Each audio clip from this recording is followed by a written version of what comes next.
SNX Marathi, Siddheshwar news express, सत्यासाठी SNX सोबत। सोलापूर शहरातून एक अत्यंत धक्कादायक आणि दुःखद बातमी येत आहे। मध्यरात्रीच्या वेळी झालेल्या भीषण अपघातात 3 तरुण मित्रांचा जागीच मृत्यू झालाय। ही घटना 16 फेब्रुवारी 2026 रोजी पहाटे 4च्या सुमारास घडली। रूपा भवानी मंदिराजवळील सिद्धेश्वर वुमन्स पॉलिटेक्निक कॉलेज समोरून बर्गमन स्कूटर क्रमांक MH13ER 0627 वरून 3 मित्र जात असताना अज्ञात वाहनाने त्यांना मागून जोरदार धडक दिली। अपघात इतका भीषण होता की 3ही युवक जागेवरच पडले आणि त्यांची दुचाकी काही अंतरावर फेकली गेली।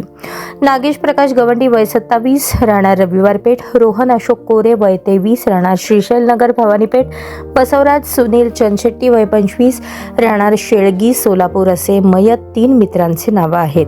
घटनेची माहिती मिळताच जोडभावी पेठ पोलीस ठाण्याचे पोलीस घटनास्थळी दाखल झाले।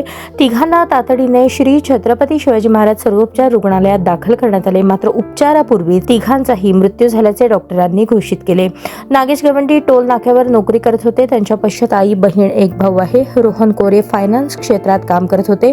त्यांच्या पश्चात आई, वडील, भाऊ आणि एक विवाहित बहीण आहे। बसवराज चंदशेट्टी पुण्यातील बजाज फायनान्समध्ये कार्यरत होते। त्यांच्या पश्चात आई, वडील आणि एक भाऊ आहे। या दुर्दैवी अपघातामुळे 3ही कुटुंबावर दुःखाचा डोंगर कोसळला आहे। नातेवाईक आणि मित्रांनी सिव्हिल हॉस्पिटलमध्ये मोठी गर्दी केली होती।